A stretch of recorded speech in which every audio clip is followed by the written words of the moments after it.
Hello दोस्तों, नमस्कार, आदाब, सत श्री अकाल। मैं अफरोज़ रिजवी। राष्ट्र समाज समाचार में आप सबका खैर मकदम है। पेश हैं दुनिया के हालात से जुड़ी हुई खास खास खबरें और उन पर तबसरे।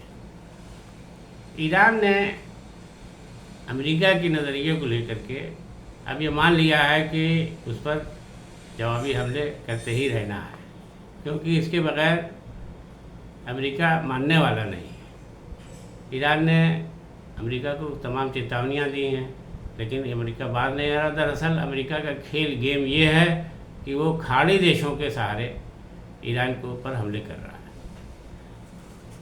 यानी बहरीन, कुवैत, यमन, इन सब जगहों से, यूएई और सऊदी अरब, इन देशों से वो अपने सैनिक अड्डे बना करके हमले कर रहा है।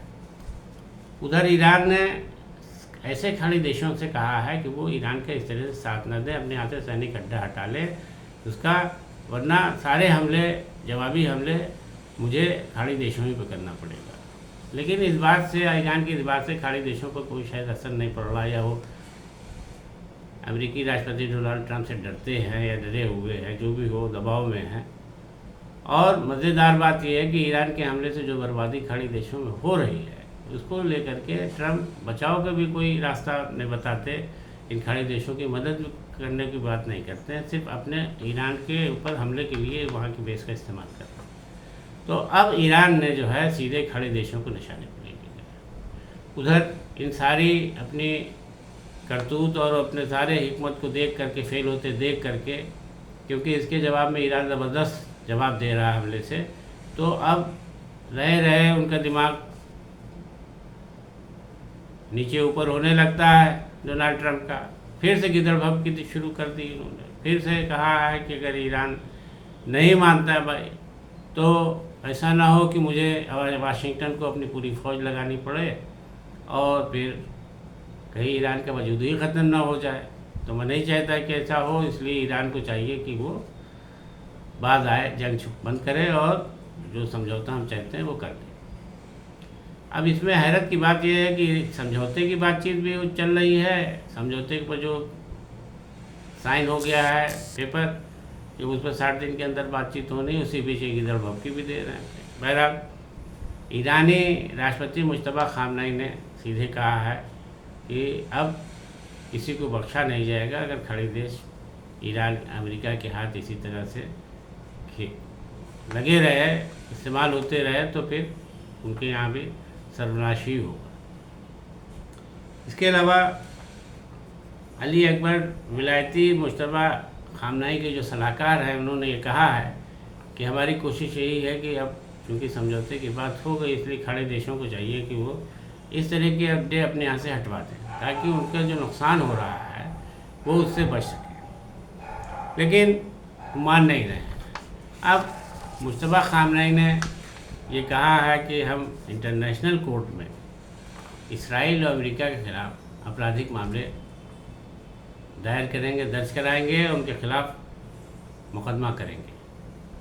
अब इसमें क्या होगा आगे, क्या नहीं होगा, लेकिन जिस तरह से उन्होंने इसको कहा है मुश्तबा खामनई ने कि अमेरिका इसराइल ने मतलब आपराधिक कृत किया है, नियमों को तोड़ करके हम पर हमला किया, जंग की है, तो हम इंटरनेशनल अदालतों में इसको, अंतर्राष्ट्रीय अदालतों में इसको उठाएंगे और बख्शेंगे नहीं। इसके अलावा अमेरिका के पूर्व राष्ट्रपति जो बाइडेन ने भी अमेरिका के हालात और राष्ट्रपति की स्थिति को देखते हुए, यानी डोनाल्ड ट्रंप की हालात को देखते हुए, ये कहना शुरू कर दिया है कि वो हारा हुआ शख्स है। उन्होंने डोनाल्ड ट्रंप को बताया कि ये हारा हुआ शख्स है, इसके पास कोई वो नहीं है, ये सिर्फ पैसा कमाने आया था और उसने खूब पैसा कमाया है इस जंग में, जंग के आड़ में इसने बहुत पैसा कमाया। उन्होंने कहा है, उन्होंने आरोप लगाया है जो बाइडेन ने डोनाल्ड ट्रंप पर कि इन्होंने राष्ट्रपति चुनाव लड़ा ही इसलिए था कि हम इस पद के इस्तेमाल करके अवैध तरीके से धन की उगाही करेंगे, तो उन्होंने खूब पैसा कमाया। अब जो बाइडेन ने और भी बहुत सारे आरोप लगाए, कहा है कि इस शख्स जो है अब किसी काम में नहीं, अमेरिका के हित पे कुछ भी नहीं सोचता है, सिर्फ अपने लाभ के लिए काम कर रहा है। और जो बाइडेन ने वाशिंगटन के एक प्रोग्राम में ये सारी बातें कही हैं, जनता को संबोधित करते हुए, और कहा कि अगर ये और कुछ दिन ऐसे ही चलता रहा तो अमेरिका के और बहुत बड़ा नुकसान से इनकार नहीं किया जा सकता है। इसके अलावा काहिरा से जारी खबर के मुताबिक मिस्र और कतर ने अमेरिका और ईरान के बीच जारी जंग को लेकर के जो समझौता हुआ है उसको 100% लागू कराने का समर्थन करते हुए इसको जल्द से जल्द लागू कराने की बात कही। उन्होंने कहा है कि जो भी समझौता हुआ है उसे फ़ौरन लागू किया जाए ताकि जो है खाड़ी देशों में जो इससे लेकर के तनाव है, जो दिक्कतें हैं वो ख़त्म हो सके। लेकिन ये बात जो है वो अमेरिका को समझ में नहीं आ रही। वो हमला करता है तो जवाब में ईरान हमला करता है, जब ईरान हमला करता है तो उसके सारे बेस खाड़ी देशों में, खाड़ी देशों में हमला होता है तो खाड़ी देश वाले दवाई देने लगते हैं। बहरहाल दरअसल डोनाल्ड ट्रंप की कोशिश ही ये है कि मुस्लिम मुल्क के ज़रिए मुस्लिम मुल्क को तबाह किया जाए, और वो हो रहा है, उसके लिए मुल्क इस्तेमाल हो रहा है। ये बात तो सारी दुनिया के सामने है। इसके अलावा एक बहुत बड़ा हादसा सऊदी अरब में हो गया। एक हेलीकॉप्टर गिरकर पूरी तरह से तबाह हो गया है, जिसमें 14 लोग सवार थे और सभी की मौत हो गई है। बताया जाता है कि अचानक खराबी आने से हादसा 6 बजे सुबह उड़ा था और विमान उस हेलीकॉप्टर और वही कुछ ही दूरी पर जा कर के क्रैश हो गया। इस तरीके से उसमें जो सवार सभी लोग थे सबकी मौत हो गई। सरकारी सूत्रों के मुताबिक कोशिश की जा रही है कि उसमें जो लोग सवार थे उनके शव को सुरक्षित निकाल करके उनके घर वालों को सौंप दिया जाए। और ये हादसा सुबह 6 बजे पेश आया, जांच जारी है। अब इसमें अभी ये नहीं पता चल पाया है कि ये हादसा अचानक क्यों कैसे पेश आ गया। बहरहाल सऊदी अरब सरकार इसमें मदद कर रही है जांच में। और इसके अलावा यूरोपीय देशों में इस वक्त बेइंतहा गर्मी पड़ रही है, क़यामत की गर्मी पड़ रही है। अब तक इसमें यूरोपीय देशों को मिला करके, कई देशों को मिलाकर 1000 से ज़्यादा लोगों की मौत हो चुकी है।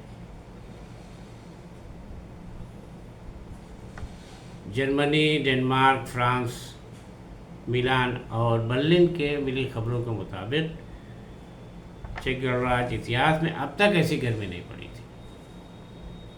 मतलब पारा जो है 40 के ऊपर ही जा रहा है और लोग बेहाल हैं गर्मी से। उनका जीवन अस्त व्यस्त हो गया है, नहीं समझ पा रहे हैं कि इस गर्मी से कैसे निजात उनको मिलेगी। सरकार की तरफ से तमाम इंतजाम किए जा रहे हैं हॉस्पिटल में इधर उधर, लेकिन वहाँ कहा जा रहा है कि गर्मी की वजह से तमाम मशीनें और टूल्स काम नहीं कर रहे हैं, जिसकी बिना पर लोगों को बचाया नहीं जा पा रहा है। क्योंकि शिद्दत की गर्मी से जब लोग की तबीयत बिगड़ रही है तो उन्हें हॉस्पिटल पहुंचाया जाता है, लेकिन उपचार के दौरान उनकी बचाया नहीं जा पा रहा है। तमाम लोगों के साथ ऐसा हुआ है। तो सरकार ने भी हाथ खड़े कर दिए हैं कि चूँकि गर्मी कुदरती मामला है, अब उसमें इक्विपमेंट कोई काम नहीं कर रहा है तो उसके लिए क्या किया जाए। लेकिन बहरहाल वहाँ का जनजीवन अस्त व्यस्त हो गया है और क़यामत की गर्मी पड़ रही है, लोगों में त्राही। तो दोस्तों आज के तबसरे में इतना ही, दीजिए इजाज़त। नमस्कार, आदाब।